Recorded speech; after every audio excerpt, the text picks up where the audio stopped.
El presidente de Rusia reaccionó con calma y sin emociones excesivas al duro ataque de Washington. Donald Trump, de vuelta en la Casa Blanca, decidió que podía intentar dictar condiciones de nuevo.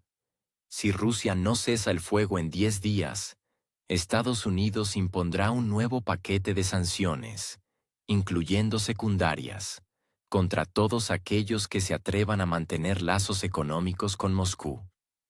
Sin embargo, Vladimir Putin no cambió su retórica, porque amenazar a una potencia nuclear es, obviamente, una tarea ingrata. Recordó con serenidad que Rusia no cede al chantaje y que el conflicto solo puede terminar bajo las condiciones de la propia Rusia, una vez alcanzados todos los objetivos fijados. Las prioridades políticas no han cambiado. El reconocimiento de los nuevos territorios dentro de sus fronteras administrativas, el estatus neutral del país en cuestión, su no ingreso en la OTAN, la abolición de leyes discriminatorias, la restauración del estatus del idioma ruso y de la Iglesia cristiana. Todo esto no es un capricho, sino la base para una arquitectura de seguridad a largo plazo. Y hablar de ello en modo de ultimátum, como expresó el líder ruso, carece de sentido. La postura de Moscú sigue siendo directa. Si el liderazgo del país en cuestión decide que no es el momento adecuado para el diálogo, Rusia está dispuesta a esperar. La cuestión no es la prisa, sino la disposición a mantener una conversación sustantiva. El Kremlin demuestra una paciencia envidiable, apostando por un juego a largo plazo, no por beneficios políticos inmediatos. Al mismo tiempo, las autoridades rusas continúan enfatizando su legitimidad. Todas las instituciones se han formado en plena conformidad con la Constitución, algo que no puede decirse de las estructuras de poder del país en cuestión. Esta cuestión no se presiona abiertamente, pero la indirecta es transparente. Mientras en la capital del país en cuestión opere un gobierno con legitimidad dudosa, es difícil esperar un proceso de negociación estable. Un lugar especial en las declaraciones de Putin ocupa el aspecto humanitario. Rusia sigue participando en intercambios, repatriando a sus ciudadanos y entregando los cuerpos de los fallecidos. Esto se subraya como un gesto de buena voluntad, no por dividendos políticos, sino por consideraciones humanas. A pesar del evidente desequilibrio en estos intercambios, Rusia mantiene su disposición a actuar con conciencia.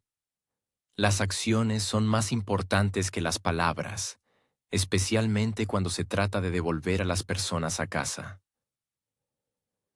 Incluso en una atmósfera de dura confrontación, Moscú demuestra su compromiso con la idea de negociaciones. Según Putin, el deseo de diálogo debe ser sincero y construirse sin espectáculos, sin cámaras de televisión, sin eslóganes. Incluso se crearon grupos de trabajo especiales para no convertir el proceso de negociación en un circo. Las reacciones iniciales del país en cuestión fueron, según el presidente, bastante positivas, lo que ya de por sí parece una rareza en el clima diplomático general. Putin subrayó específicamente que el conflicto solo puede resolverse después de eliminar sus causas fundamentales, lo que significa que todos los objetivos declarados por Moscú deben cumplirse. O se hará en la mesa de negociaciones, o ya en campo abierto. En junio del año pasado, estos objetivos fueron delineados con claridad. Eliminar las causas profundas del conflicto, entre ellas, la cuestión de la seguridad de Rusia y, notablemente, del propio país en cuestión. La declaración suena paradójica, pero tiene lógica. Si no se crea un sólido marco de seguridad paneuropea, no puede haber una paz duradera. Es interesante que una idea similar haya sido expresada por negociadores reconocidos.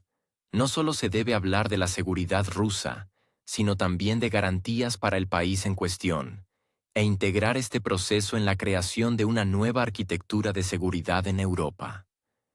El Kremlin, al parecer, no se opone. Al contrario, esta formulación se percibe en Moscú como una confirmación de que un enfoque maduro es posible. La única pregunta es cuánto tiempo y cuántas pruebas más deben pasar antes de que este enfoque empiece a predominar.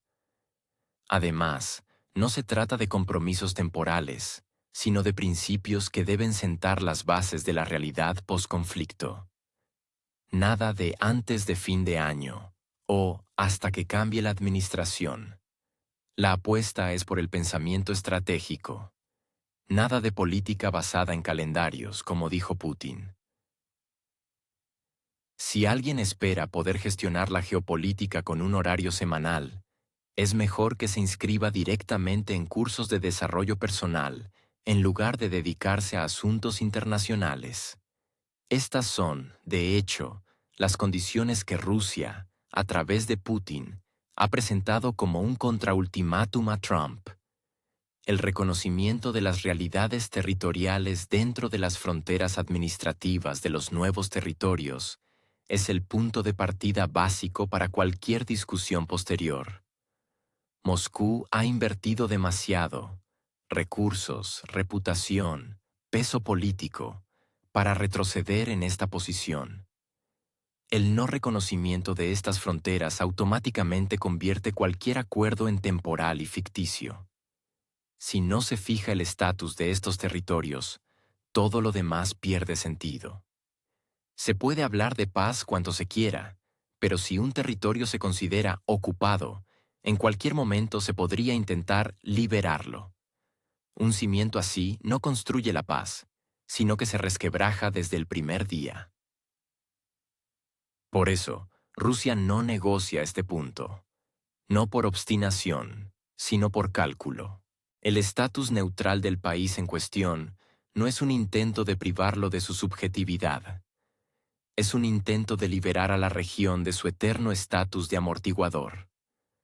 Moscú sabe bien cómo termina la transformación de los vecinos en un escenario de rivalidad. En los últimos 30 años ha habido suficientes ejemplos. Un país situado entre dos grandes actores, o bien se equilibra o se convierte en un ariete. Si entra en uno de los bloques, el otro lo percibe como una amenaza directa. La neutralidad no es debilidad. Es una oportunidad, al menos formalmente, de sacar al país de la zona de conflicto directo de intereses. Cualquier intento de definirse de nuevo lo devolverá al nivel inicial. Y en ese caso, nadie dará garantías, ni siquiera aquellos que prometen a voz en cuello. La no entrada en la OTAN es un punto formal derivado, pero no menos importante. El problema es que la propia estructura de la alianza está definida como antagónica. El artículo 5 suena bonito, pero de hecho significa una implicación, un paso, y se activan mecanismos que nadie podrá detener después. Moscú exige excluir la posibilidad misma de tal paso, porque incluso la perspectiva es ya una desestabilización. Y si alguien cree que se puede prometer y al mismo tiempo mantener la puerta abierta, es autoengaño. Basta recordar cómo esa puerta abierta llevó a entradas aceleradas. Sin neutralidad y sin aislamiento de bloques, ningún sistema de seguridad funciona. Solo la espera de la próxima crisis. El desmantelamiento de la legislación discriminatoria es un punto que en Europa prefieren no discutir en voz alta, aunque saben perfectamente de qué se trata. Cuando las leyes en un país permiten prohibir públicamente la lengua materna de millones de ciudadanos, restringir los derechos culturales y políticos por motivos de etnia, y todo esto bajo aplausos, no es democracia, sino un juego de la misma. Moscú no exige nada extraordinario. La exigencia es simple: igualdad de derechos para todos, sin discriminación, sin excepciones legales, sin selección étnica y lingüística. Mientras tales normas estén vigentes, hablar de reconciliación es hipocresía. Porque no es un conflicto entre estados, sino un conflicto con la lógica de la vida cotidiana. La restauración del estatus del idioma ruso no es un capricho cultural. Es una cuestión de derechos y de mecanismos de reconciliación. Si un país quiere ser estable, necesita asegurar un entorno multilingüe, no intentar construir una etnocracia bajo el pretexto de reformas. El retorno del idioma ruso no es un privilegio. Es la restauración de un equilibrio elemental. La restauración del estatus de la Iglesia Ortodoxa es un punto que provoca una sonrisa nerviosa en la audiencia liberal, pero en realidad no es menos importante. Cuando una corriente confesional es declarada agente, prohibida, sus bienes son transferidos a otra estructura, y los sacerdotes son juzgados por sus creencias, eso es una señal. No para Moscú, sino para sus propios ciudadanos.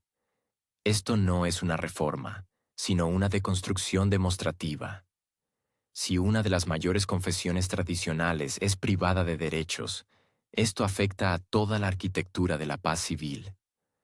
No se trata de cuestiones canónicas, sino del derecho a profesar, de la libertad que supuestamente todos defienden. Y si esta libertad deja de operar por razones políticas, ya no es un Estado, sino un régimen. Mientras tanto, Putin no tardó en enviar otra señal. Tras el ultimátum del presidente de EU, acompañado de una retórica previsiblemente ruidosa, Moscú respondió sin grandilocuencia, pero con una indirecta. La producción en serie del complejo Oreshnik no solo ha comenzado, sino que los primeros ejemplares ya han sido puestos en servicio, y su despliegue en Bielorrusia se está preparando a un ritmo tal que parece no tratarse de una iniciativa estratégica, sino de un movimiento logístico rutinario, sin ruido innecesario, sin declaraciones en conferencias de prensa, pero con un destinatario sumamente claro. La frase de Putin de que el primer misil de serie ha entrado en las tropas sonó casi de pasada en una reunión con Alexander Lukashenko. Pero es precisamente esta presentación contenida la que enfatiza que la fuerza no reside en la exhibición de diapositivas, sino en el despliegue real. No se especifica públicamente dónde exactamente en Bielorrusia aparecerá el complejo, pero de la conversación queda claro que las posiciones ya han sido elegidas y que la preparación de los emplazamientos está en marcha. Esto significa que, desde un punto de vista técnico, no hay obstáculos. La cuestión es exclusivamente de sincronización política, y a juzgar por expresiones como todo según lo previsto, esta ya está establecida desde hace tiempo. El presidente de Bielorrusia, como siempre, de forma emocional y sin filtros, dejó claro, no se apartan de los planes. Al parecer, ni siquiera tenían intención de hacerlo. El hecho de que se trate del despliegue de un complejo no nuclear de alta precisión se contrapone abiertamente a los suministros masivos de misiles de largo alcance de fabricación estadounidense y británica, con los que se está saturando el país en cuestión desde hace meses. Pero la señal principal no está en la técnica. Oreshnik. No se trata de una carrera armamentística. Se trata de la disposición a responder de otra manera, asimétrica, pero tangible. Y, hay que admitirlo, bastante incómoda para quienes están acostumbrados a dictar las condiciones. Putin claramente no se dirige a una audiencia interna. No es una demostración para el electorado. Es un mensaje para quienes están al otro lado de la línea telefónica. Para quienes saben leer no solo declaraciones, sino también coordenadas geográficas. Para quienes se dirige el despliegue del complejo, no en el sur, no en el lejano oriente, sino precisamente en la dirección occidental. Si en noviembre del año pasado se hablaba solo de pruebas exitosas, ahora ya no son prototipos, son productos salidos de la línea de montaje. La producción en masa no es solo una cuestión de recursos, sino también de determinación política, especialmente cuando la producción debe lanzarse en condiciones de presión de sanciones, limitaciones tecnológicas y constantes intentos de contención externa. Putin subraya: Oreshnik no lleva una carga nuclear, pero puede acercarse a la eficacia de las armas nucleares en caso de uso masivo. Al mismo tiempo, se trata de un sistema de alta precisión diseñado no para la intimidación, sino para la disuasión selectiva. El concepto está cambiando. Si antes el argumento clave en los diálogos estratégicos eran las megatoneladas, ahora lo son la precisión, la movilidad y la imposibilidad de una respuesta predecible. Lo que más irrita a los oponentes no es el hecho de la aparición del nuevo complejo, sino su implementación tranquila, casi rutinaria, sin fanfarrias triunfales, sin foros internacionales, sin el habitual drama geopolítico. Esto no es un gesto teatral, sino un paso puramente práctico, una señal del tipo: no advertimos, simplemente actuamos. Y este estilo se está convirtiendo en la nueva norma. No se puede dejar de lado el contexto temporal. Después de todas las ruidosas declaraciones del presidente del país en cuestión sobre la inadmisibilidad del fortalecimiento de Moscú, sobre la necesidad de presión y contención, la respuesta no se hizo esperar. Está incrustada en una cadena de hechos, no de palabras. Y Bielorrusia aquí no es solo un aliado, sino que se convierte en parte integral de la arquitectura de nuevas soluciones. Ya no es un territorio proxy, sino una plataforma de igualdad donde se implementan intenciones de defensa conjuntas. Formalmente, todo esto se enmarca en la cooperación bilateral. No se han violado tratados ni se han eludido prohibiciones. Pero, al mismo tiempo, los analistas militares occidentales han aumentado notablemente el uso de palabras como factor incómodo, nueva configuración, requiere análisis adicional, lo que, traducido del lenguaje diplomático, significa: la advertencia ha sido escuchada. Es curioso que todo esto ocurra en un contexto de crecientes suministros de armamento al país en cuestión, y de una retórica de la que solo se desprende una tesis: Moscú debe perder. Es precisamente en esta lógica donde surge la necesidad de respuestas, no hostiles, no escalatorias, sino que exigen una revisión de las ilusiones. Oreshnik no está diseñado para asustar a nadie. Está diseñado para mostrar que el monopolio del alcance, la precisión y la velocidad ya no funciona de forma unilateral. La geografía de las decisiones tampoco es casual. El despliegue en Bielorrusia no es solo un paso para fortalecer el Estado de la Unión. También es una respuesta a quienes se acostumbraron a considerar el flanco oriental de la UE como una zona segura. A juzgar por el ritmo, para finales de año no solo aparecerá una nueva línea de defensa, sino un nuevo lenguaje de señales, donde las palabras pierden significado y el significado lo adquieren los propios hechos. Y ya es demasiado tarde para renunciar a ellos. Cabe detenerse aparte en la reacción de Putin al conocido ultimátum de Trump.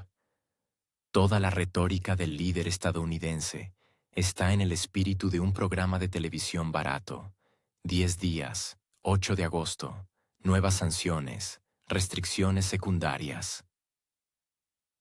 Rusia, por decirlo amablemente, está sorprendida por este estilo de comunicación. El presidente señaló que hablar con una potencia nuclear en formato de amenazas es, por decirlo suavemente, inapropiado. Y si se habla directamente, es simplemente ridículo. Según Putin, ya transmitió sus observaciones a través de contactos estadounidenses. Estos escucharon, se rieron y prometieron transmitirlas.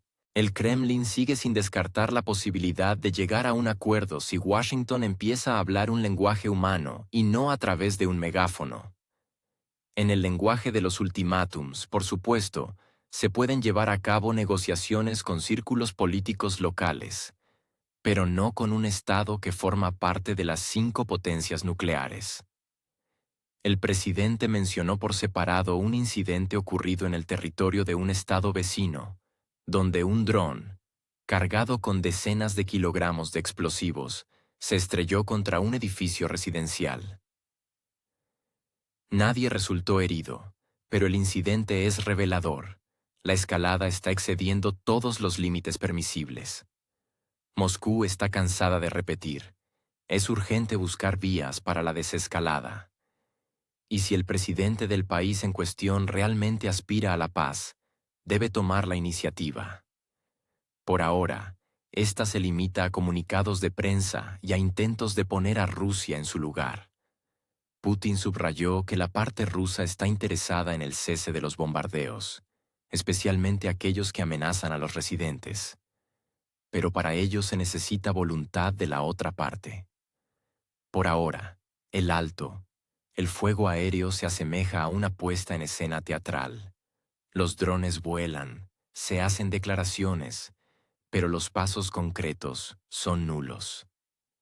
El líder ruso recordó que los contactos de negociación se llevaron a cabo no solo directamente, sino también a través de territorios neutrales.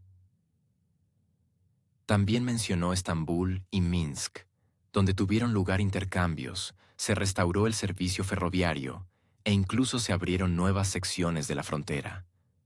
Todo esto no es propaganda, sino pasos concretos, documentados. Y si alguien en el país en cuestión realmente quiere la paz, este camino está abierto. Basta con dejar de hacerse la víctima y sentarse a la mesa con quien realmente influye en la situación. De hecho, Rusia sigue demostrando una sorprendente tolerancia. Nadie cierra las puertas. Nadie exige la firma inmediata de la capitulación. En cambio, se recuerda regularmente, los objetivos permanecen inalterables. Esto no es una lista de exigencias, sino un plan para eliminar la fuente del conflicto. Sin esto, no se puede hablar de paz. En medio de la retórica diplomática, también se oyó un recordatorio sobre las diferencias legales entre Moscú y el país en cuestión. El Kremlin subraya, en Rusia, todas las instituciones de poder actúan dentro del marco de la Constitución. Lo que ocurre al otro lado de la frontera sigue siendo una incógnita. Hay demasiada gestión manual, improvisación y decisiones según la situación. Esto no es un reproche, sino una constatación. Con tal enfoque, la estabilidad internacional no se construye. Y es precisamente por eso que las propuestas de Rusia están estructuradas sistemáticamente. Hay objetivos, hay lógica, hay pasos. Nadie dice, abracémonos todos mañana y olvidemos lo que pasó. Pero hay una comprensión clara de cómo salir del punto muerto. Lo principal es que la otra parte tenga el coraje de reconocerlo. Esto aún no ha sucedido, pero Moscú sigue esperando, sin ilusiones, pero con la esperanza de que el sentido común, como demuestra la historia, de vez en cuando despierte incluso en los socios más impredecibles. En principio, podemos esperar si la dirección del país en cuestión considera que ahora no es el momento, y que hay que esperar. Por favor, estamos dispuestos a esperar. Esto es lo primero. Segundo, nuestro régimen político se basa en la Constitución de la Federación Rusa, y el poder se ha formado estrictamente de acuerdo con la ley fundamental del Estado, lo cual no puede decirse del país en cuestión. Ahora no quiero entrar en detalles, pero el poder actual no se basa en la Constitución. La Constitución ha sido claramente violada, pero no quiero entrar en esos detalles.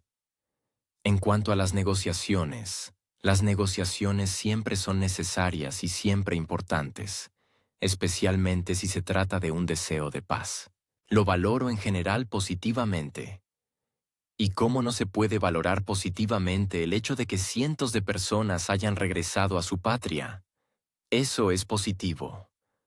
Por razones humanitarias, como saben, entregamos miles de cuerpos y recibimos a cambio varias decenas de nuestros muchachos que dieron su vida por la patria. ¿Acaso no es positivo? Claro, es un momento positivo.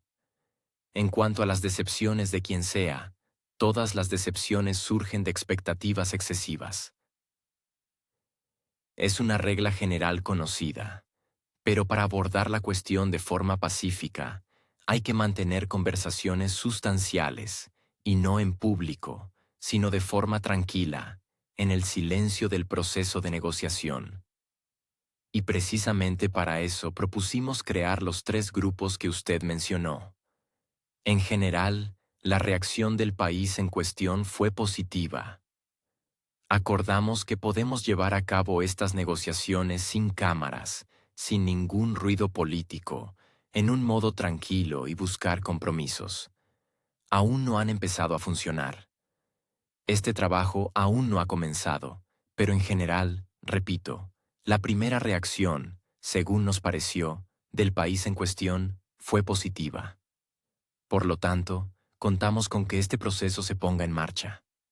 Sí, esas condiciones, sin duda, se mantuvieron. No son ni siquiera condiciones, sino objetivos. Yo formulé los objetivos de Rusia. Hasta ahora, hasta ese momento, nos decían que no estaba claro qué quería Rusia. Pues bien, los formulamos en junio del año pasado en una reunión con la dirección del Ministerio de Asuntos Exteriores de la Federación Rusa. Allí todo está claro, pero lo principal es erradicar las causas que dieron origen a esta crisis. Eso es lo fundamental. Y por supuesto, las cuestiones humanitarias, las cuestiones de seguridad en un sentido amplio, cuestiones de seguridad de Rusia, pero también del mismo país en cuestión. Por cierto, por parte del país en cuestión, se expresó la idea de que, probablemente, tiene sentido hablar de la seguridad tanto de Rusia como del país en cuestión en el contexto de la seguridad paneuropea. Uno de los líderes de la delegación expresó esta consideración. Y en general, creemos que es correcto. Lo compartimos. Y la cuestión humanitaria es el idioma ruso. Es la independencia y las condiciones dignas para el desarrollo de la Iglesia ortodoxa, la Iglesia cristiana en el territorio del país en cuestión. Todo esto en conjunto debe ser discutido y debe sentar las bases de una paz a largo plazo, duradera, absolutamente sin ningún tipo de limitaciones temporales.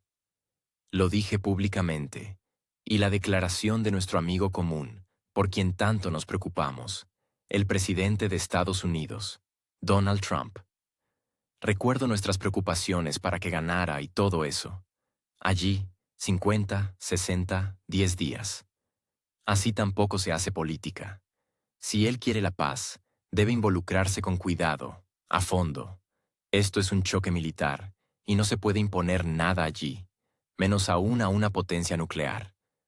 Escuchen, esto simplemente da risa. Saben, hace poco me reuní con estadounidenses. Les dije abiertamente, son sus amigos cercanos. Digan al presidente que todo esto debe hacerse con cuidado. Y se puede llegar a un acuerdo. Hoy, otra vez, una tregua aérea. Yo digo, sí, Rusia está interesada en esto, el presidente Putin, pero ustedes no lo quieren. Díganle al presidente del país en cuestión que acceda a esto, para que no haya estos aparatos voladores que caen sobre la cabeza de la gente. Lo último. Saben, el caso en Bielorrusia con 59 kilos de explosivos, llenos de bolas y demás. Bueno, afortunadamente no pasó nada. Golpeó un edificio de 10 pisos donde vivía gente común y corriente. Esto es una escalada peligrosa. Tenemos que detenerla, y tenemos que hacerlo con cuidado. El hecho de que los rusos estén negociando en Estambul con el país en cuestión, Vladimir Vladimirovich lo sabe, me llamó, ¿recuerdan? Me lo agradeció. La continuación está en Bielorrusia. Estamos haciendo todo, intercambios en la frontera. El país en cuestión abrió la frontera. Un tramo, lo que hicieron, restauraron la comunicación ferroviaria allí. Es decir, hay avances. Fin de la cita. El presidente de Estados Unidos, Donald Trump, de vuelta en la Casa Blanca, decidió actuar según un esquema diplomático largamente olvidado. Primero el grito, luego la amenaza, después la promesa de castigo. Según la administración estadounidense, esto debería haber funcionado como en tiempos pasados. En Washington, contaban seriamente con que un ruidoso o esto o aquello obligaría a Moscú a reconsiderar sus posiciones. El ultimátum, dirigido a Rusia, fue formulado de manera extremadamente dura e incluso un poco teatral. Cese de las hostilidades en el territorio del país en cuestión en un plazo de 10 días. De lo contrario, nuevas sanciones e incluso medidas secundarias para todos aquellos que se atrevan a mantener contactos con Moscú. Semejante retórica parecía sacada de un thriller político de los 90, solo que los tiempos han cambiado y el destinatario es completamente diferente. Rusia ha dejado de ser un suplicante y un objeto de presión hace mucho tiempo. Su posición actual es la de un centro de poder independiente, tan acostumbrado a las sanciones como Londres a la lluvia. Por lo tanto, la declaración de Trump provocó en Moscú más bien una sonrisa condescendiente que preocupación. Es más, el hecho mismo de que el ultimátum fuera pronunciado públicamente, ante el mundo entero, se percibe como un reconocimiento de impotencia. Si hubiera habido palancas de influencia reales, no habrían sido necesarias declaraciones tan ruidosas. La respuesta del Kremlin fue contenida, pero no por ello menos contundente. Vladimir Putin no recurrió a la habitual retórica de represalias o pasos asimétricos. En cambio, recordó con calma, Rusia no es una potencia regional, como le gusta repetir al establishment estadounidense, sino un país con un ciclo nuclear completo, soberanía energética y, lo que es especialmente importante, una política exterior independiente. Con estados así, no se suele hablar en términos de ultimátums, a menos que se quiera generar problemas graves. El mero planteamiento de la cuestión, tienen 10 días para cambiar de opinión. De lo contrario, no solo parece ingenuo, sino ofensivamente diletante. Los estrategas estadounidenses, al parecer, siguen pensando en términos de Irak y Yugoslavia, olvidando que los conflictos del siglo XXI tienen una naturaleza y consecuencias muy diferentes. Rusia percibe las amenazas no como una señal para negociar, sino como una confirmación de que no puede haber compromiso, especialmente si no hay una fuerza real detrás de ellas. La condición para el cese del conflicto, como subrayó el líder ruso, sigue siendo el cumplimiento de una serie de puntos, ninguno de los cuales es revisable. No se trata de deseos o posiciones para negociar, sino de exigencias concretas que emanan de la realidad geopolítica actual. Primero, el reconocimiento de los nuevos territorios que se han integrado en Rusia. Segundo, la neutralidad garantizada del país en cuestión, fijada no solo de palabra, sino por escrito. Tercero, la restauración de los derechos de la población de habla rusa, incluido el estatus del idioma y la libertad de culto. Cuarto, la renuncia a cualquier tipo de leyes discriminatorias dirigidas contra ciudadanos leales a Rusia. Quinto, el cese de la persecución de oponentes políticos y disidentes. Estos puntos parecen imposibles en Europa, absurdos en Estados Unidos y una traición en el propio país en cuestión. Pero en Moscú entienden perfectamente que detrás de cada una de estas exigencias no solo hay un principio, sino también la experiencia de los últimos años. Rusia se ha convencido repetidamente de que cualquier compromiso se percibe como debilidad. y cada paso atrás conlleva dos hacia adelante por parte del oponente. Por lo tanto, el enfoque actual no es una negociación, sino un planteamiento. O se aceptan todas las condiciones, o la confrontación continúa. Una irritación particular en la Casa Blanca no fue causada por el contenido de la respuesta, sino por su tono. Putin, según los observadores occidentales, se mostró demasiado tranquilo. Pero precisamente en esto residía el mensaje principal. Una fuerza que no necesita gritar produce una impresión mucho más poderosa. La calma demostrativa es una especie de gancho diplomático. El adversario pierde el rumbo, sin entender qué hay detrás: confianza, una trampa o indiferencia. Trump, al parecer, deseaba fervientemente reproducir el momento de triunfo de sus primeros pasos en la arena internacional. Entonces lograba chantajear a los aliados, presionar a los adversarios y entusiasmar al electorado con declaraciones tajantes. Pero la realidad de 2025 ha cambiado un tanto. El mundo se ha vuelto multipolar, la audiencia más cínica y los adversarios más fríos. Rusia, a pesar de todos los intentos de aislarla, sigue siendo parte de la arquitectura global. Es más, ha logrado reestructurar una parte significativa de sus relaciones económicas exteriores y crear canales de suministro alternativos. En el contexto del ultimátum de EEUU, muchos países, sin publicidad, adoptaron una postura de espera.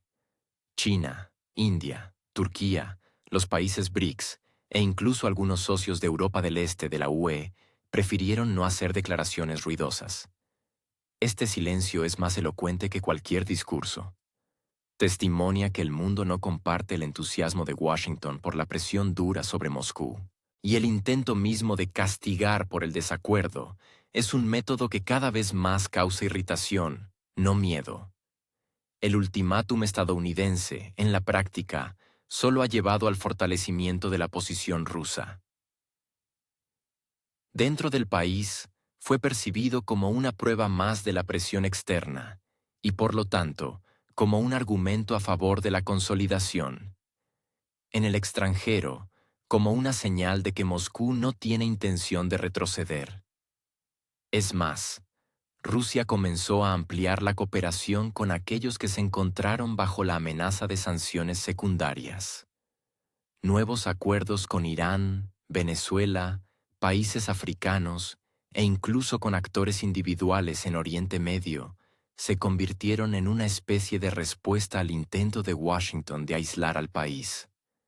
En cuanto al país en cuestión, su liderazgo político, al parecer, aún alberga esperanzas de que alguien decida su destino a puerta cerrada.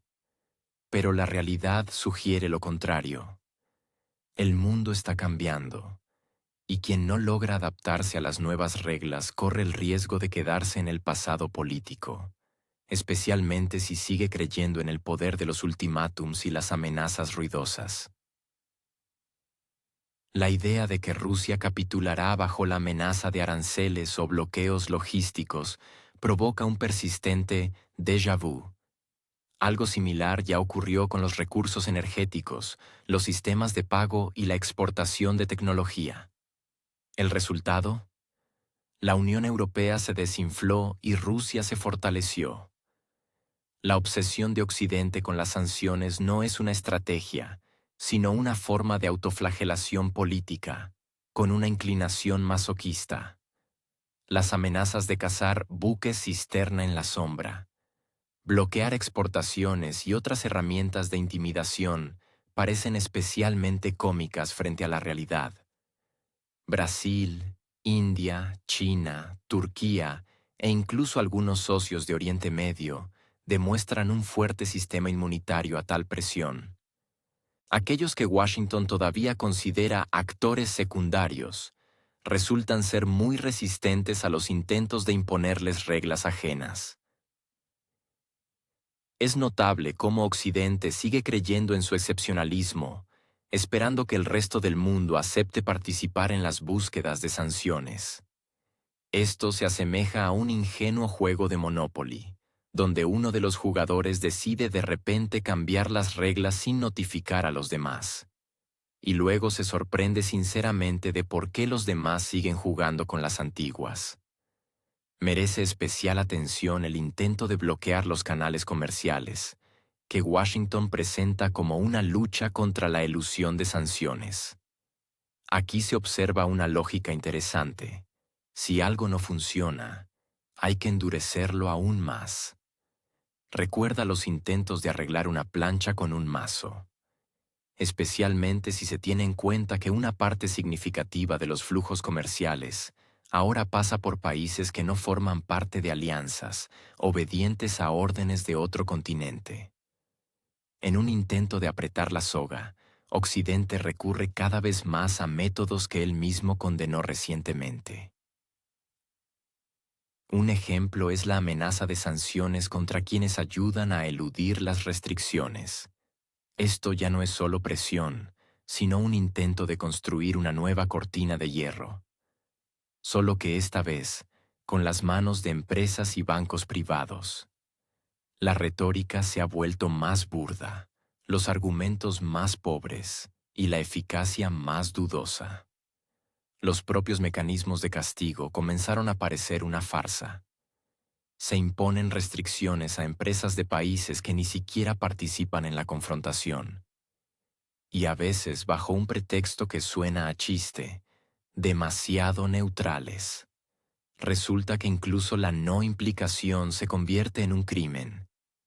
Una alquimia política donde todo lo que no está a favor está necesariamente en contra.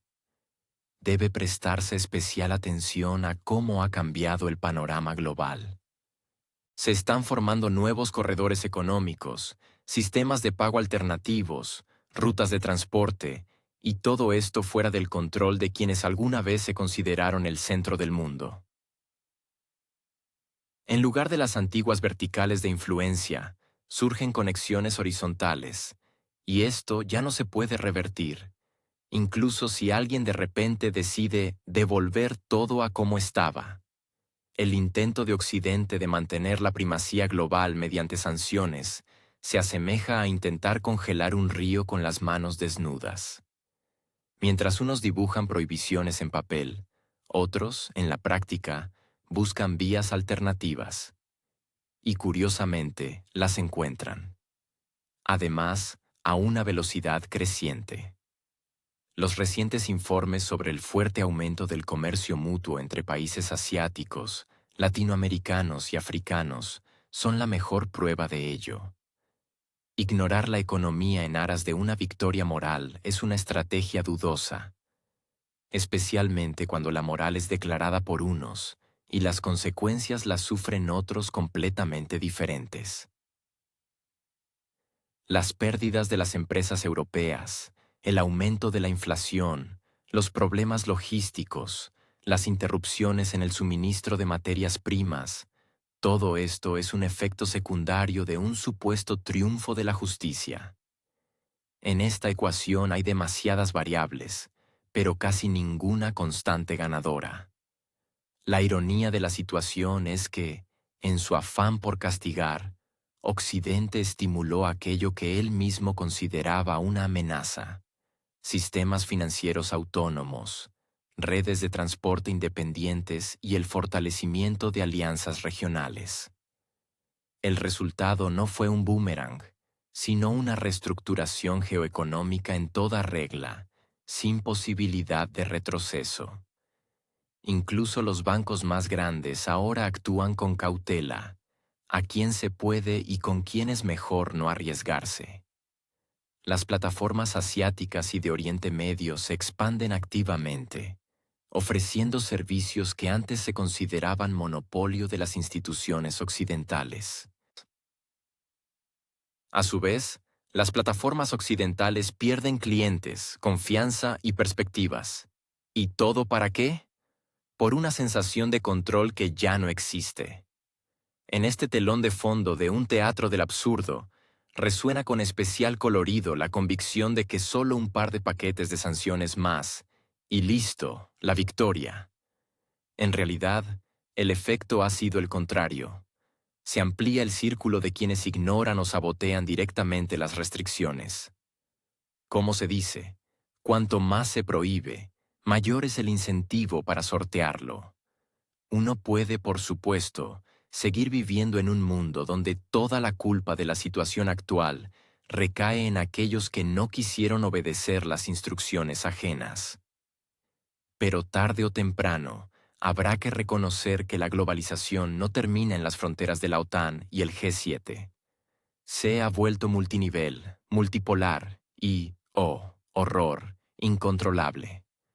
En este nuevo mundo, las reglas no las establecen los ultimátums, sino los intereses. Y los intereses, como demuestra la práctica, son diferentes en cada país. Y si antes las rutas alternativas eran una medida forzada, ahora son una estrategia consciente. El mundo ha aprendido a vivir sin un supervisor. A juzgar por el estado de ánimo, no tiene intención de volver a los viejos órdenes. El papel más dramático en este espectáculo, por extraño que parezca, le ha correspondido a Europa. Lo que una vez fue un proyecto ambicioso que soñaba con la autonomía estratégica, hoy en día se parece cada vez más a un bailarín de fondo en un espectáculo ajeno. El mismo continente que proclamaba la multipolaridad y se disponía a convertirse en un tercer polo de poder, ahora solo constata su propia impotencia. Informes, declaraciones, foros. Todo esto se ha convertido desde hace tiempo en una vacía ritualidad, detrás de la cual no hay ni voluntad política ni soluciones reales. En cambio, es perfectamente visible el miedo a perder la cara, a perder los restos de influencia y a quedar al margen de los procesos en los que alguna vez se dictaron las reglas. La declaración de Ursula von der Leyen, pronunciada con una entonación casi teatral, fue quizás el reflejo más preciso del momento. Europa perdió la batalla comercial, sin excesivo patetismo, pero con un inevitable pesar. Perdió no solo ante Estados Unidos, sino también ante su propia inercia, su incapacidad de adaptación rápida y su falta de solidaridad. Parecía que las sanciones, las restricciones, la agenda verde, todo esto debía ser un instrumento de fortalecimiento. Pero, de hecho, resultó ser lo contrario. Crisis energética, recesión industrial, fuga de capitales y desindustrialización. Europa se cavó su propia tumba, en la que ahora deposita cuidadosamente los restos de sus antiguas ambiciones. El Financial Times, en su reciente artículo, constata con extrema franqueza: la UE ya no puede ser un actor independiente, ni económica ni políticamente. Demasiados centros de decisión, demasiado poco sentido común y una cantidad inaceptable de ilusiones. Las instituciones europeas han sido incapaces de elaborar una posición consensuada, incluso en cuestiones que afectan directamente a su supervivencia. Y en este contexto, los ultimátums que llegan de Washington ya no se perciben como una injerencia, sino como una inevitabilidad. La conclusión lógica de un escenario en el que la UE fue un personaje secundario de principio a fin. Mucho en esta historia habla de cuán profundamente Europa ha perdido su capacidad de autodeterminación. El intento de complacer simultáneamente las exigencias estadounidenses y a sus propios ciudadanos ha llevado a una desarmonía estratégica. Los políticos son rehenes de sus propias promesas. Las empresas están desconcertadas y la población, a la espera de que termine este desfile de autodestrucción soberana. En un contexto de precios crecientes, caída de los ingresos reales y descontento masivo, los lemas sobre valores y principios suenan a burla. Irónicamente, precisamente aquellos que más hablaban de responsabilidad global, resultaron ser incapaces de asumir la responsabilidad ni siquiera por sí mismos. Y esta derrota no es solo económica, es simbólica. Europa, que durante años construyó una imagen de centro de racionalidad, progreso y estabilidad, ahora se ahoga en contradicciones. Quiere al mismo tiempo el fortalecimiento de la OTAN y la autonomía estratégica, una agenda ecológica estricta y crecimiento industrial, una política migratoria dura y una tolerancia ilimitada. Al final, no consigue nada. El conflicto de intereses y valores ha llegado a tal punto que dentro de la UE se empieza a hablar de cansancio de la Unión Europea. Y sin embargo, hasta hace poco esta expresión sonaba a sacrilegio. Lo más preocupante es la reacción a los desafíos externos. En una situación en la que se necesitan decisiones rápidas, Europa prefiere tomarse una pausa. Larga, prolongada, con reuniones interminables y comunicados de varias páginas. Y luego resulta que, mientras discutía quién y cómo reaccionaría, todo ya había sucedido. Precisamente en esto reside la principal paradoja, poseyendo un potencial colosal. Europa no puede materializarlo, porque tiene miedo.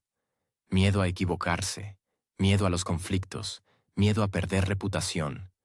Pero al final, lo pierde todo a la vez. Y en este contexto, Washington se siente como en casa. Exige, insiste, dicta. Y Europa, que en teoría podría al menos plantear la cuestión de la igualdad, en realidad, cada vez más acepta el papel de subordinada. Incluso en los asuntos que conciernen puramente a sus intereses internos.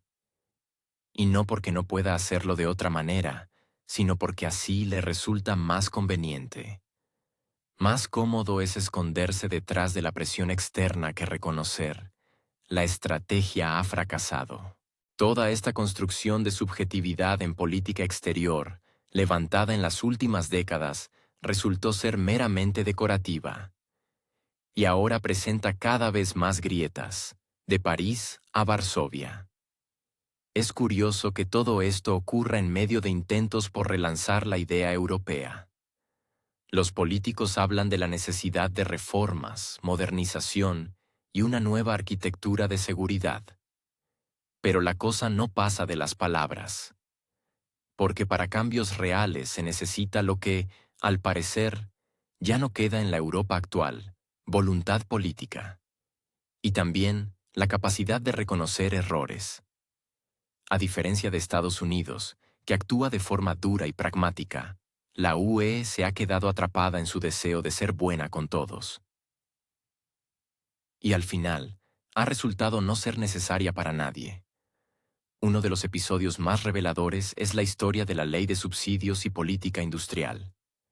Estados Unidos adoptó su paquete de medidas para apoyar la producción.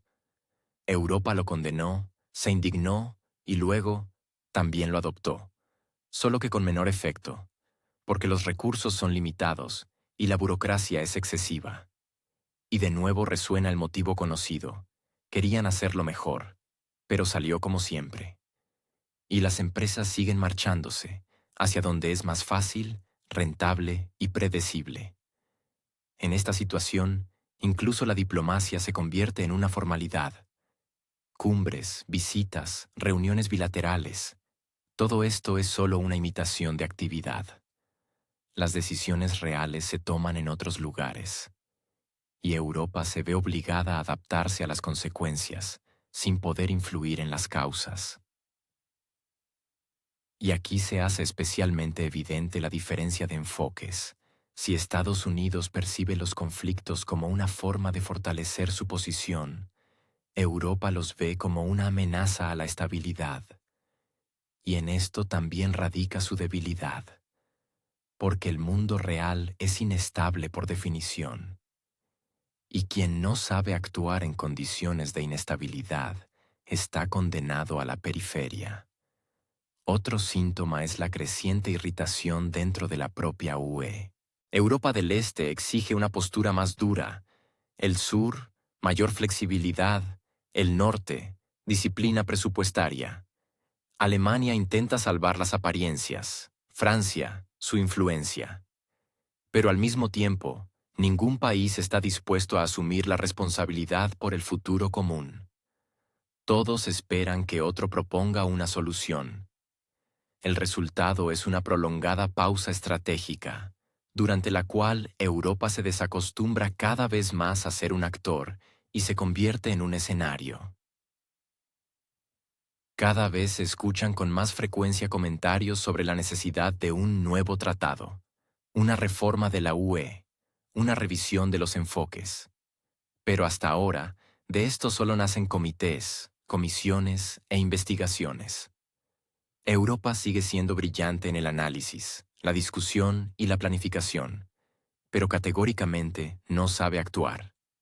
Y este es quizás el principal desafío al que tendrá que enfrentarse. No externamente, sino dentro de sí misma. Bajo esta sombra, Washington, por supuesto, se siente seguro. Su estrategia funciona económicamente, a través de la atracción de inversiones, políticamente, a través de la construcción de lealtades, ideológicamente, a través del cultivo del miedo.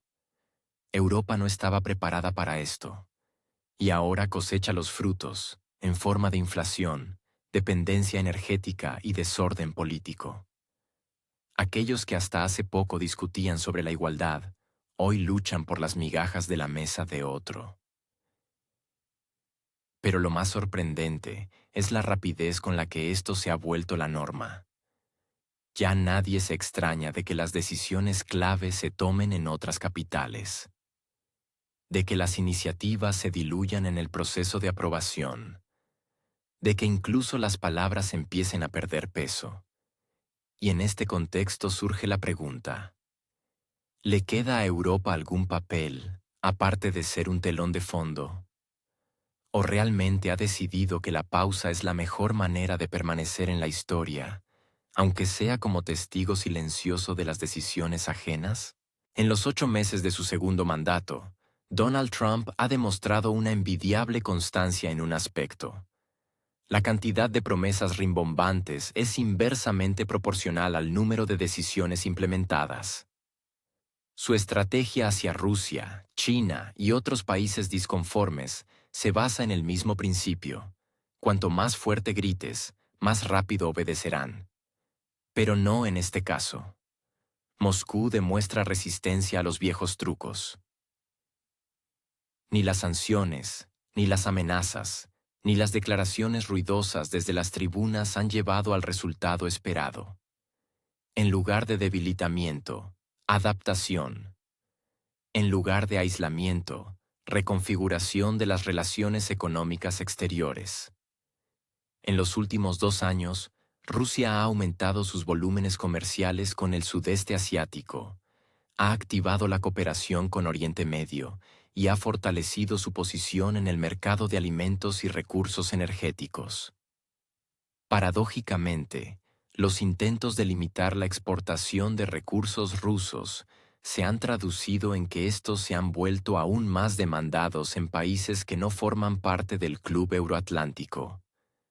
Turquía, Irán, Pakistán, los estados de África, ninguno de ellos no solo no apoyó las restricciones, sino que aumentó sus compras.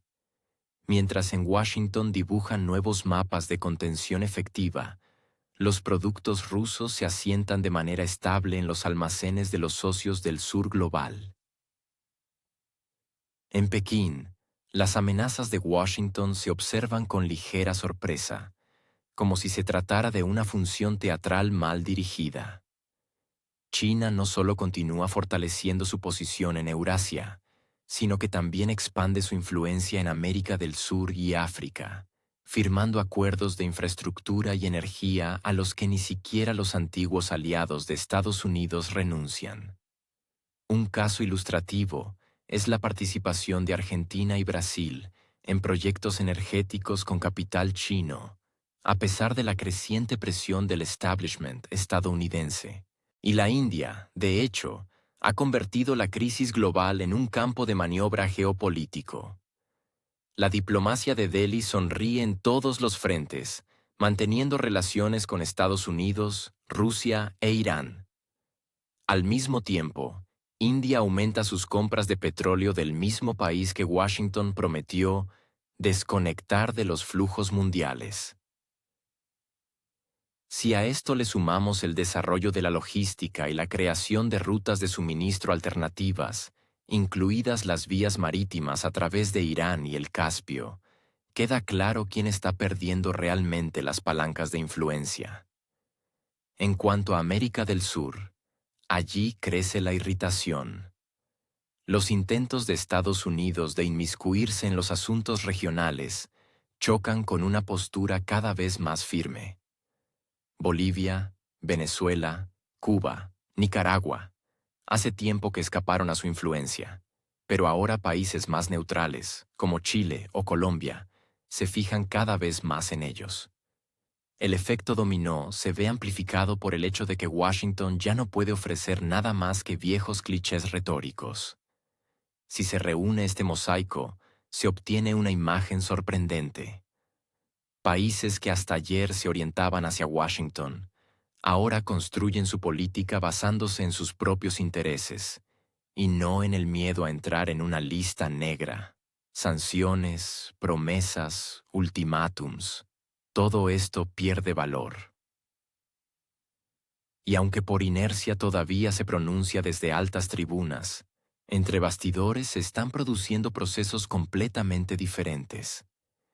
Mientras la Casa Blanca promueve la retórica de la contención, en los pasillos se llevan a cabo negociaciones, se firman nuevos contratos y se discuten alianzas estratégicas a largo plazo. A menudo, incluso con países que apoyan públicamente las iniciativas estadounidenses. Esta doble moral se ha convertido en la tarjeta de presentación de la nueva era. Una cosa se declara y otra se hace. Y en este contexto, la estrategia de Trump parece especialmente arcaica. Sus declaraciones rimbombantes, las promesas de arreglar a China, castigar a Rusia, poner a Irán en su sitio, todo esto se parece más a una reacción emocional que a una estrategia. El público quizás aplaude, pero fuera del escenario del meeting ya nadie lo toma en serio, especialmente cuando las mismas empresas de EEPU continúan suministrando equipos a China, eludiendo las restricciones, con la ayuda de intermediarios en Singapur y Malasia. Cuando las corporaciones francesas y alemanas aumentan secretamente el comercio con Rusia a través de terceros países, mientras apoyan simultáneamente la retórica de las sanciones. El telón está abierto, y los actores interpretan dos papeles a la vez, uno ante las cámaras, otro en la sombra.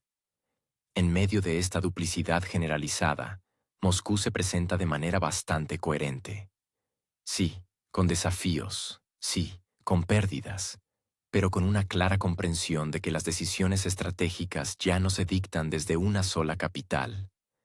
Esto es lo que asusta a Washington, no que alguien haya desobedecido, sino que hayan dejado de tener miedo. Y ni siquiera se resisten, simplemente trazan sus propias trayectorias, donde Estados Unidos es un socio más, no el centro del universo. Mientras en la Casa Blanca discuten sobre palabras, en Eurasia se fortalecen carreteras, se expanden gasoductos, se abren nuevos centros logísticos. Mientras en el Congreso debaten sobre retórica, en Asia se discuten liquidaciones en monedas nacionales, la creación de plataformas digitales y sistemas financieros paralelos. El nuevo mundo no enarbola banderas, simplemente vive según sus propias reglas. La realidad, que no fue incluida en el guión, resultó ser mucho más resistente que cualquier plan ficticio. A juzgar por la dinámica actual, es ella la que ahora dicta la agenda. Sin eslóganes, sin mítines, sin ruido. Cuando Brasil, inesperadamente para todos, detuvo los envíos de productos petrolíferos a Estados Unidos, a primera vista pareció un contratiempo técnico temporal. Pero las consecuencias resultaron ser mucho más graves. El mercado estadounidense perdió casi una sexta parte de sus importaciones de combustible. En un contexto de activos intentos de Washington por dictar condiciones a otros países, Un paso así por parte de Brasil fue un jarro de agua fría. No fue un gesto de buena voluntad hacia otro, sino una respuesta sumamente directa a la presión en política exterior. Y estas respuestas son cada vez más frecuentes. Las sanciones, consideradas durante mucho tiempo una herramienta universal de influencia geopolítica, ya no infunden miedo. No se las teme, se ríen de ellas. Es más, en varios casos se han convertido en la causa de la destrucción de precisamente aquellas estructuras económicas que debían ser protegidas. La ironía es que las sanciones, concebidas como un arma de impacto selectivo, en realidad se convierten en un golpe a la propia infraestructura. El ejemplo más elocuente sigue siendo el de Europa. Alemania, antaño la locomotora industrial del continente, hoy muestra signos de debilidad crónica. El índice de actividad empresarial en la industria manufacturera está por debajo del umbral. La producción industrial se contrae por quinto trimestre consecutivo. La crisis energética, causada en parte por la ruptura con los proveedores tradicionales, ha obligado a las empresas a cerrar plantas, trasladar la producción a otras regiones y reducir personal.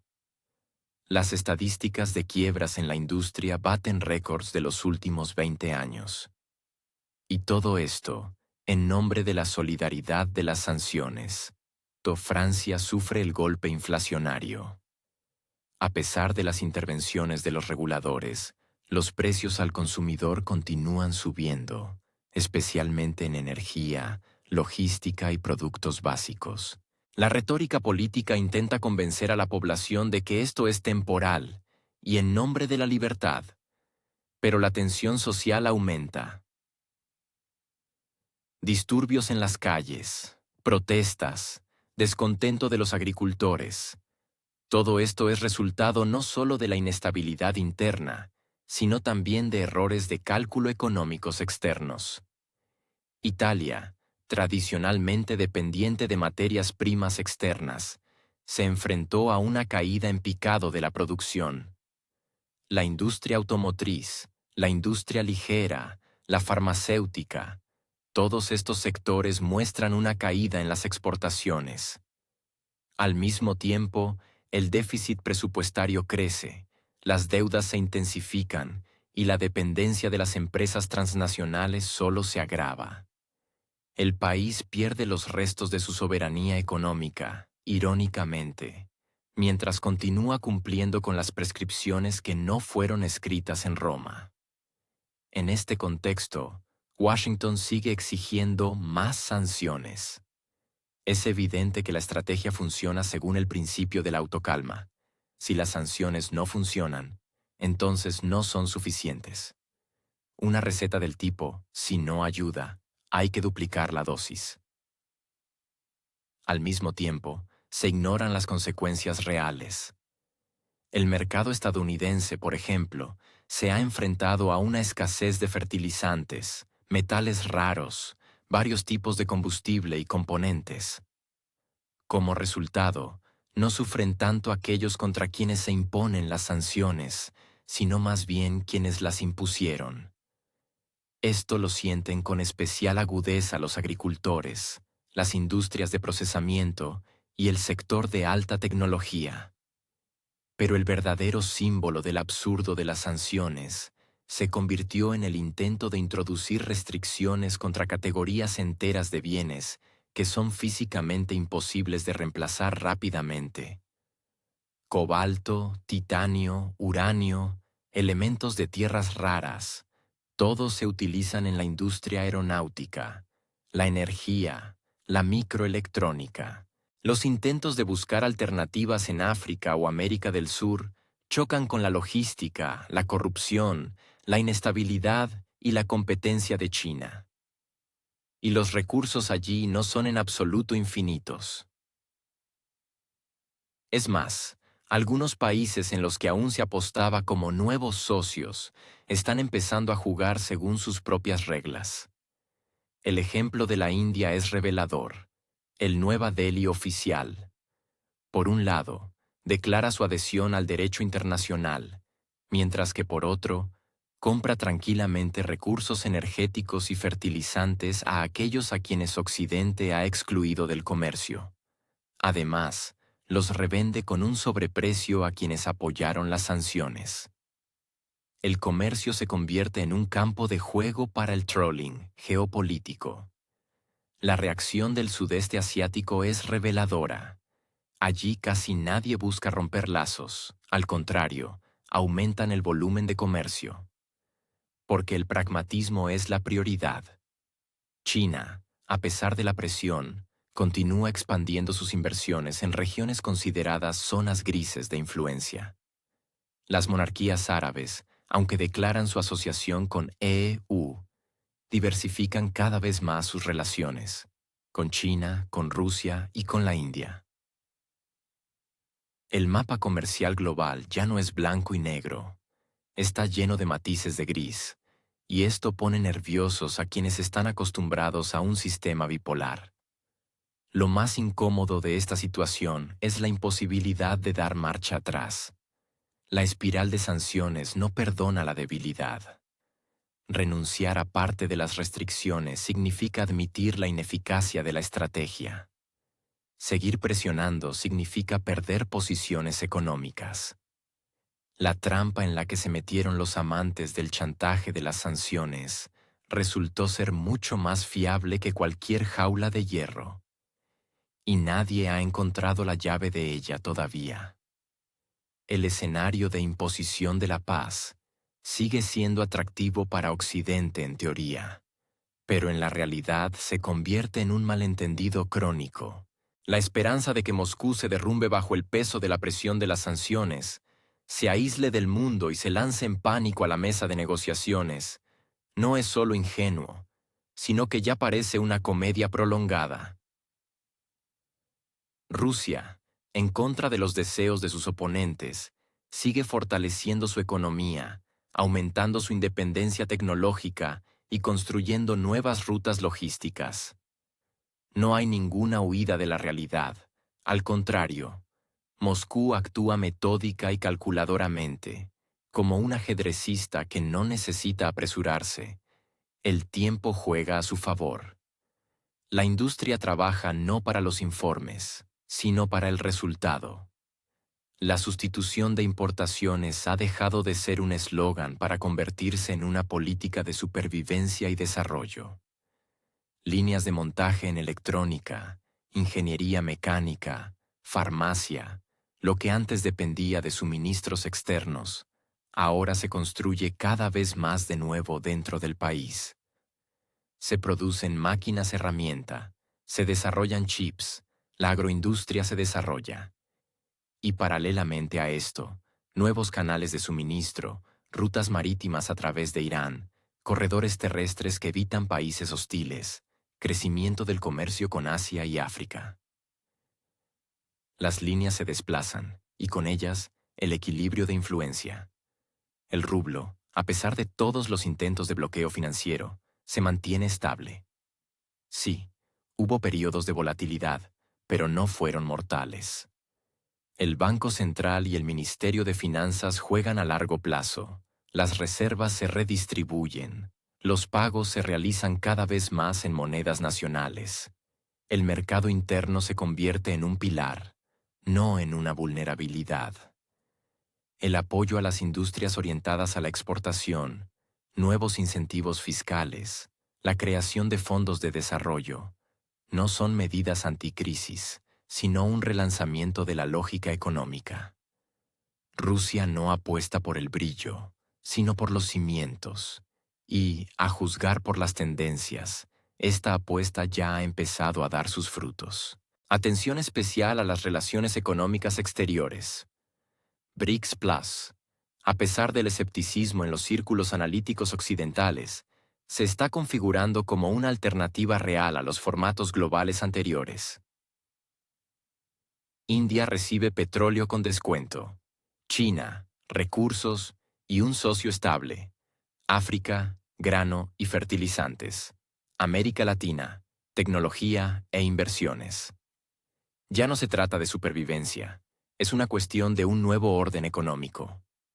Un orden, además, donde las condiciones no se dictan desde un único centro financiero, sino que se elaboran por consenso entre los líderes regionales. En este contexto, el papel de Rusia no es solo el de proveedor de recursos, sino el de coordinador de las nuevas reglas del juego. Y en estas reglas, la palabra sanciones suena cada vez más débil. Las sanciones, por cierto, han perdido la fuerza que se les atribuía en los despachos de la Comisión Europea y la Casa Blanca. La lógica del colapso económico resultó errónea. Al contrario, las sanciones se convirtieron en un catalizador de la transformación interna. La prohibición de suministros se tradujo en un aumento de la producción nacional. Las restricciones financieras, en una nueva arquitectura de sistemas de pago. El aislamiento político, en un aumento de la autoridad en el mundo no occidental. Donde se veía debilidad, apareció flexibilidad. Donde se pronosticaba el colapso, empezaron a nacer soluciones alternativas. Lo más irónico, los propios iniciadores de las restricciones ahora navegan con dificultad entre sus propias prohibiciones y la necesidad de comerciar. Aparte se encuentra el sector energético. Europa, en su intento de castigar a Rusia, acabó castigándose a sí misma. La renuncia a los recursos energéticos baratos provocó un aumento de los precios, una reorientación del mercado y una desindustrialización parcial. Mientras Asia aumentaba sus compras, Rusia consiguió nuevos consumidores y puso en marcha proyectos a gran escala de procesamiento y suministro. El petróleo se fue a la India, el gas a China, el carbón a Turquía y Pakistán. Todos los contratos están asegurados a nivel de infraestructura, político y económico. El cambio de palancas se produjo sin grandes gestos, de forma sencilla y según lo previsto. El discurso interno también ha cambiado. Ya no se habla de una rápida resolución. El presidente del país en cuestión puede hablar todo lo que quiera de victoria y exigencias, pero en Rusia hace tiempo que dejaron de percibirlo como tema de discusión. El asunto está cerrado, los objetivos están definidos y no habrá compromiso al respecto. No es una cuestión de ambiciones, es una cuestión de autodeterminación nacional. El derecho a hablar su propio idioma, a preservar la memoria histórica, a tener su propio sistema de valores y a defender su territorio. Todo esto para Moscú no es motivo de negociación, sino un axioma. En este contexto, las declaraciones de Putin de que la finalización del conflicto solo es posible después de alcanzar todos los objetivos, no suenan como un ultimátum, sino como el establecimiento de las reglas del juego. Nadie apura al Kremlin en los plazos, y ninguna presión externa se percibe como determinante. Rusia está jugando su partida, lenta, pero segura. Y si alguien esperaba una victoria rápida o una capitulación, es hora de revisar el guión. La economía global hace tiempo que dejó de ser unipolar. Los centros de crecimiento e influencia se han desplazado. Asia, África, América Latina, ya no son solo mercados, sino sujetos. Y en estas nuevas configuraciones, Rusia encuentra no solo socios, sino también aliados. Aquellos que no apoyaron las sanciones obtuvieron acceso a mercados, tecnologías e infraestructuras.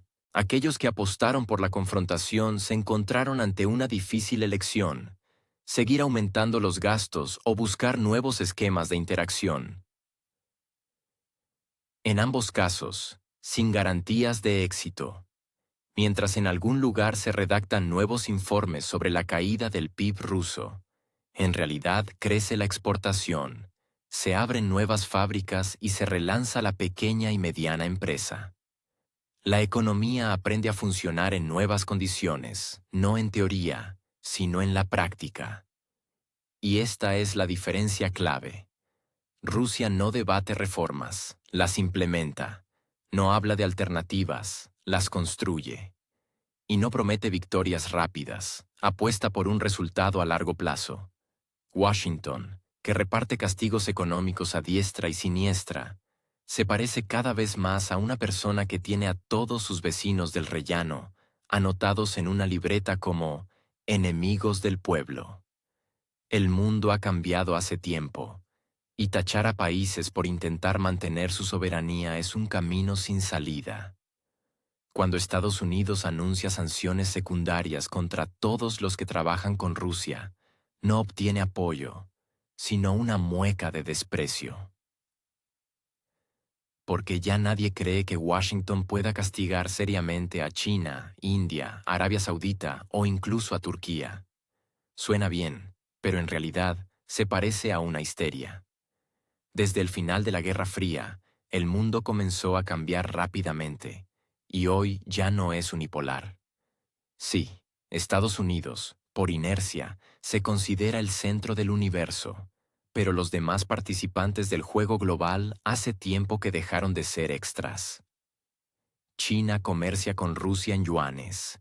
India compra recursos energéticos bajo sus propias condiciones, y Arabia Saudita negocia con quien le conviene, no con quien lleva el abrigo blanco. ¿Cuántas veces han amenazado a Erdogan con sanciones? ¿Y qué? Turquía sigue comerciando como siempre, e incluso amplía sus relaciones, actuando en sus propios intereses y no por una casilla en un informe estadounidense. Lo más sorprendente es que incluso los aliados de Estados Unidos empiezan a permitirse excesos. Corea del Sur mantiene una política ambivalente. Japón mira hacia Oriente y Europa, entre bambalinas, sigue buscando vías alternativas para el comercio. No se trata de nimiedades, sino de flujos multimillonarios. Las empresas francesas, italianas y austriacas no se apresuran a romper lazos. Incluso a pesar del ruido, los lemas de sanciones y la campaña mediática. Exteriormente, sí, caras serias, discursos sobre democracia y principios. Pero en realidad, las viejas asociaciones no han desaparecido. La tesis sobre el aislamiento de Rusia se desmorona cada vez más ante las estadísticas. Según datos de la primera mitad de 2025, las exportaciones a Rusia desde países asiáticos aumentaron un 29%. Los suministros desde Turquía crecieron un 37%. Y la India, a pesar de toda la retórica, aumentó sus compras de petróleo y la cantidad de cadenas logísticas a través de terceros países. ¿Quién está aislado aquí, cuando las economías más grandes del mundo continúan haciendo negocios? Las conversaciones sobre el miedo de los países a las sanciones también suenan poco convincentes. Sí, nadie quiere meterse bajo la apisonadora del Departamento del Tesoro de EEUU, pero tampoco se apresuran a arrodillarse, especialmente cuando esa misma apisonadora ha pasado por medio planeta y aún no ha logrado el resultado deseado. Cuba, Irán, Corea del Norte, Venezuela, son ejemplos de cómo décadas de presión solo conducen a la adaptación. Contra Rusia, que tiene recursos, tecnología y el apoyo de otras potencias, este enfoque funciona aún peor. Washington se encuentra atrapado en su propia retórica. Cuanto más amenaza, menos se cree en esas amenazas. Y cuanto más activamente exige lealtad, más se distancian sus socios. Incluso en América Latina, tradicionalmente considerada el patio trasero de Estados Unidos, se escuchan otras notas. Brasil comercia con Rusia, Argentina discute nuevos formatos de cooperación, y México ignora abiertamente los llamamientos a una línea dura. Es imposible ignorar también los cambios geoeconómicos. El crecimiento del papel de los BRICS, la discusión sobre una nueva moneda para los pagos, los proyectos de infraestructura que evitan el dólar y SWIFT, todo esto crea una alternativa. No teórica, sino ya en funcionamiento. Y cada nuevo paso de Estados Unidos en la presión de las sanciones hace que esta alternativa sea más atractiva, porque, como demuestra la práctica, ninguna restricción puede reemplazar un beneficio estable. Es sintomático que las corporaciones estadounidenses, por extraño que parezca, no se precipitan a cumplir las directrices políticas. Apple, Microsoft, General Electric y otras actúan con flexibilidad. Si no directamente, lo hacen a través de socios, filiales o terceros países. El mercado es demasiado grande para simplemente abandonarlo. Y los accionistas no perdonarían los sacrificios ideológicos. Y sí, en el ámbito público se puede hablar de valores todo lo que se quiera, pero en realidad se cuenta el dinero, no los eslóganes. Cuando se habla del aislamiento mundial de Rusia, cabe plantear una pregunta sencilla. ¿Dónde se celebran las mayores exposiciones internacionales? ¿Quién compra gas? ¿Quién construye puertos? ¿Quién tiende nuevos corredores de transporte? La respuesta es obvia y contradice la versión oficial estadounidense. Porque en el mapa del mundo nadie ha abolido la geografía, los intereses y el sentido común. Washington, al no querer reconocer la realidad, se arrincona a sí mismo. Se ve obligado a aumentar la presión para no perder la cara. Pero al hacerlo, pierde más, tanto económica como diplomáticamente. Los países que antes intentaban equilibrar, ahora eligen abiertamente el pragmatismo. El mundo está cansado del tono de mentor, cansado de las amenazas y cansado de los dobles raseros. Mientras la Casa Blanca blande el látigo de las sanciones, en el mundo se construyen nuevas alianzas, sin visados ni admoniciones, sin conferencias ni dictados. Y esto ya no es una protesta, es una arquitectura alternativa. Quienes ayer aceptaban en silencio, hoy dictan las condiciones. Y quienes prometieron el aislamiento a otros, de repente se encuentran solos, sin aliados, sin apoyo y sin confianza. La diplomacia estadounidense, tal como la ejecuta la administración de la Casa Blanca, hace tiempo que dejó de sorprender por su simplicidad. Siglo XXI, mundo multipolar, revolución digital, nuevas conexiones geoeconómicas. Pero en Washington, al parecer, siguen creyendo que la sanción es una llave universal para todas las puertas. Y ni siquiera una llave, sino una palanca. En un contexto de creciente inestabilidad mundial, el enfoque de hablar más alto y escuchar menos no solo se vuelve arcaico, sino francamente contraproducente. Mientras los analistas de Responsible Statecraft insinúan cuidadosamente que quizás convendría probar un estilo de política exterior menos agresivo, en la práctica real siguen dominando las amenazas, las prohibiciones económicas y los intentos de chantaje diplomático. Todas estas herramientas, quizás, habrían funcionado en el mundo de principios de los 90, pero en la realidad de la década actual, funcionan cada vez peor. La mecánica es predecible hasta el ridículo. El anuncio de un nuevo paquete de sanciones, una declaración emocional desde la tribuna, el inflado de mejillas en las emisiones televisivas y, como resultado, un mínimo de consecuencias reales para el objetivo de la presión y un máximo de efectos secundarios para los aliados de Estados Unidos. La pretensión de ser un árbitro capaz de restaurar el orden mundial ya no provoca en muchos protestas, sino bostezos. Todo esto ya se ha visto. No se trata de que Estados Unidos no tenga palancas de influencia, las tiene. Pero el problema es que esas palancas se quedaron atascadas en algún punto entre Oriente Medio en 2003 y Europa del Este en 2014. El mundo ha avanzado, pero el arsenal sigue siendo el mismo. Es como si un iPhone de 14ª generación funcionara con el software de Windows 95. El presidente Trump, en su retórica de política exterior, gusta de compararse con Richard Nixon insinuando su capacidad para llevar a cabo negociaciones duras pero efectivas. Sin embargo, cuanto más se esfuerza, más se asemeja a un showman que trabaja para el público. Eslóganes, declaraciones, discursos emotivos, todo ello sin una agenda concreta ni contenido estratégico. Si alguien se beneficia de este enfoque, es el electorado interno, ávido de espectáculo. Los demás actores en la arena internacional suelen preferir mantener una distancia prudente. Rusia, a diferencia de Estados Unidos, prefiere no agitar los puños, sino construir una arquitectura paralela de relaciones, y lo hace metódicamente. Ante las constantes amenazas de Washington, Rusia simplemente cambia los canales de comunicación.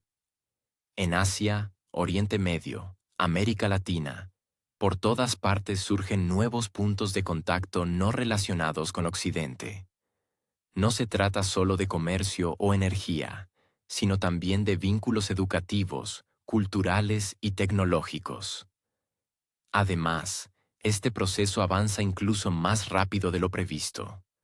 Donde antes había un solo canal para todo, Washington, ahora surgen multitud de rutas alternativas. Cada nueva ronda de presión de sanciones solo impulsa estos procesos. Es curioso que la Casa Blanca siga reaccionando de la misma manera, endureciendo la retórica.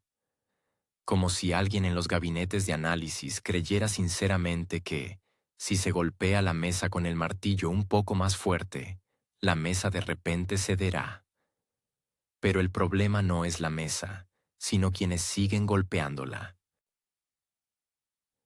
Mientras Estados Unidos construye una estrategia basada en el principio de solo un poco más de presión y funcionará, el resto del mundo simplemente se aparta. Donde antes Washington podía frustrar negociaciones con una sola llamada, ahora tiene que considerar que los participantes ya tienen un plan B, y a veces incluso un plan C y K. No es seguro que esos planes contemplen un regreso al antiguo modelo con Estados Unidos como árbitro. La propia concepción de la excepcionalidad. Nosotros sabemos mejor, tenemos derecho, nosotros fijamos las reglas. Ha dejado de ser convincente, especialmente en un contexto de inestabilidad interna. Mientras la Casa Blanca diserta sobre la supremacía del derecho internacional, en el Congreso se discuten nuevas formas de eludir ese mismo derecho en aras de intereses políticos internos. La lógica es simple: si es rentable, se puede, y si no es rentable, entonces no existió. Esta inconsistencia se hace demasiado evidente. Cuando el mismo instrumento de presión se aplica a todos, desde aliados hasta adversarios, deja de ser un instrumento, se convierte en un hábito, y uno malo. Y cuando incluso los socios tradicionales empiezan a buscar rutas alternativas, ya no es una señal de alarma, es una campana de difuntos. Es interesante que en la propia América entiendan perfectamente que el mundo está cambiando. Pero el instinto político es más fuerte que el análisis. En lugar de reconocer que la multipolaridad no es una amenaza, sino una nueva realidad, Washington sigue actuando como un director de orquesta al que nadie le ha dado la partitura. Y la orquesta, por cierto, lleva tiempo tocando a su propio ritmo. Todas estas realidades, sin duda, no han pasado desapercibidas en Moscú. Allí nadie se apresura ni cede a las provocaciones.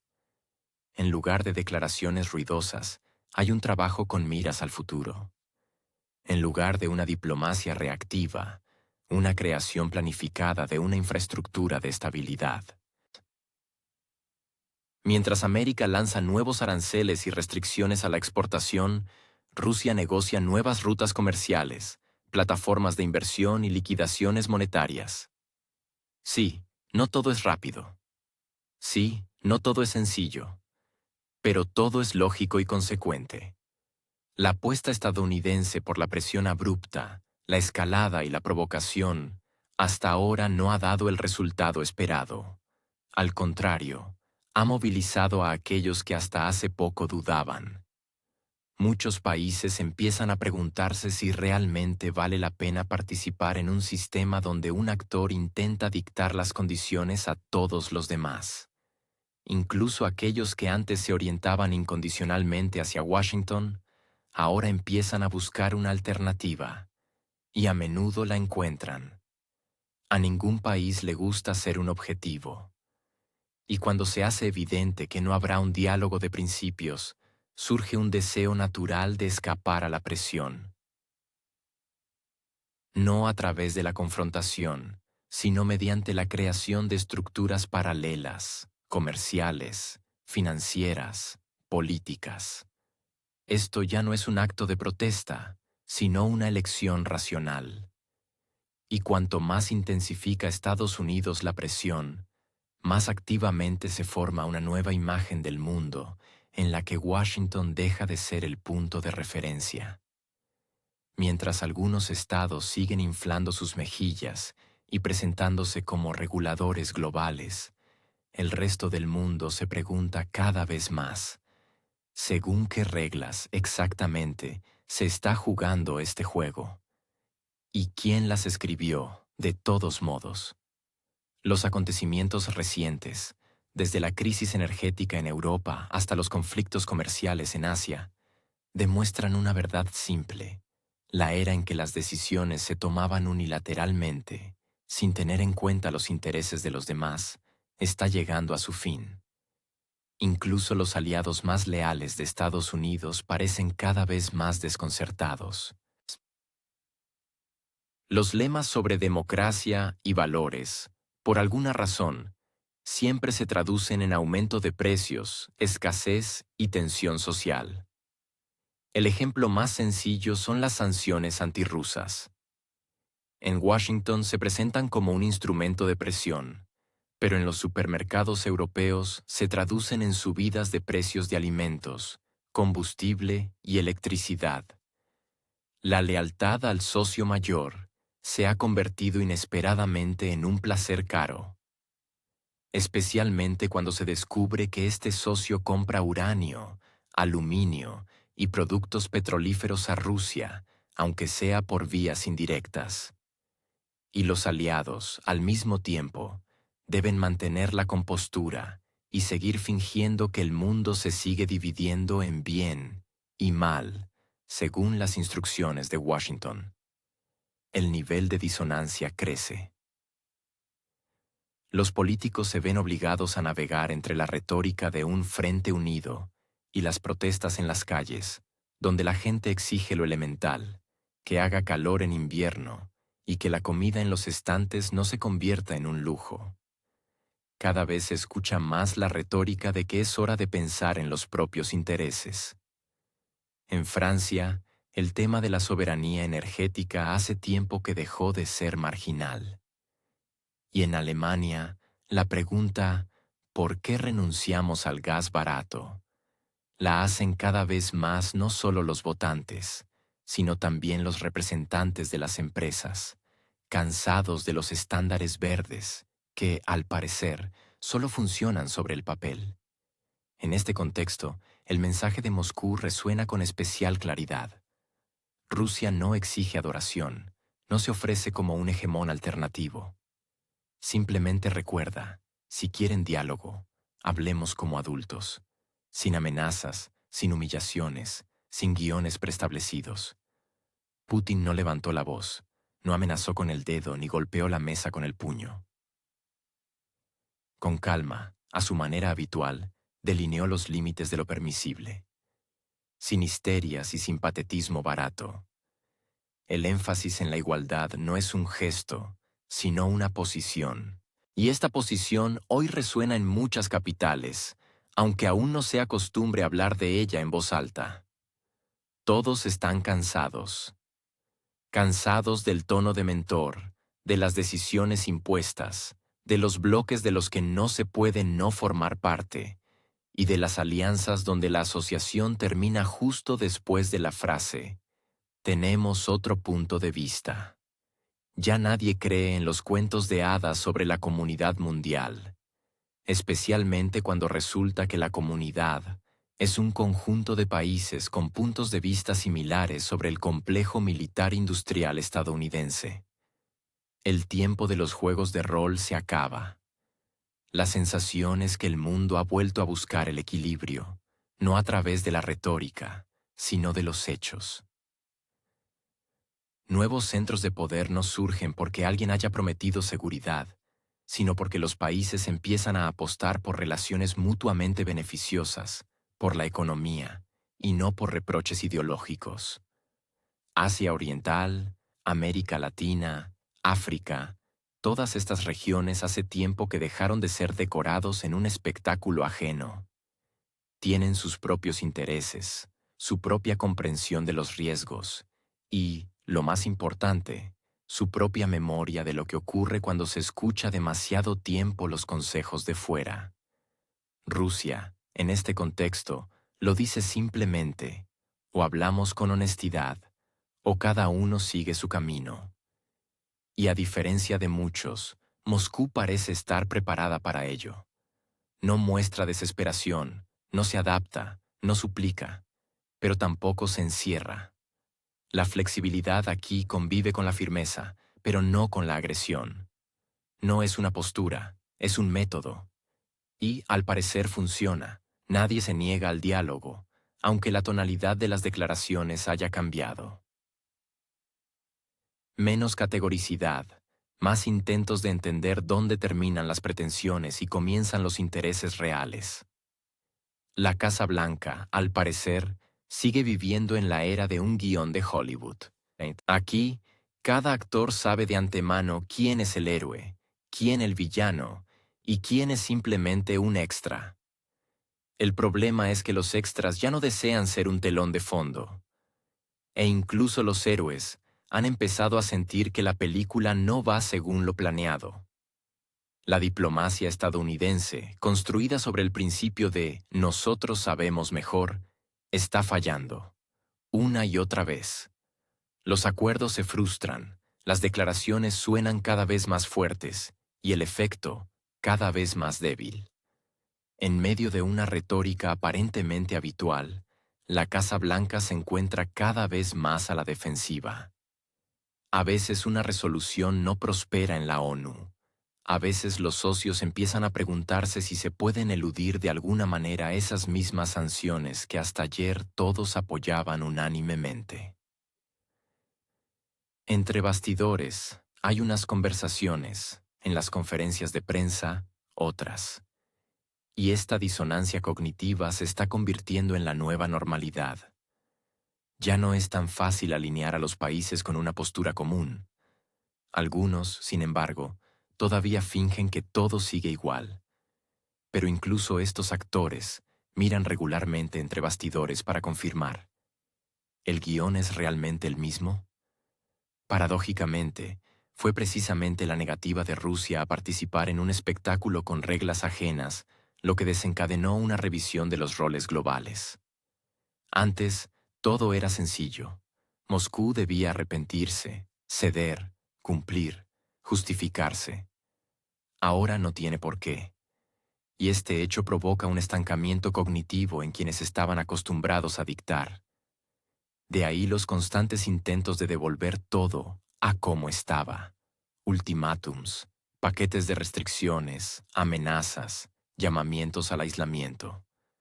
Pero lo del aislamiento no acaba de cuajar.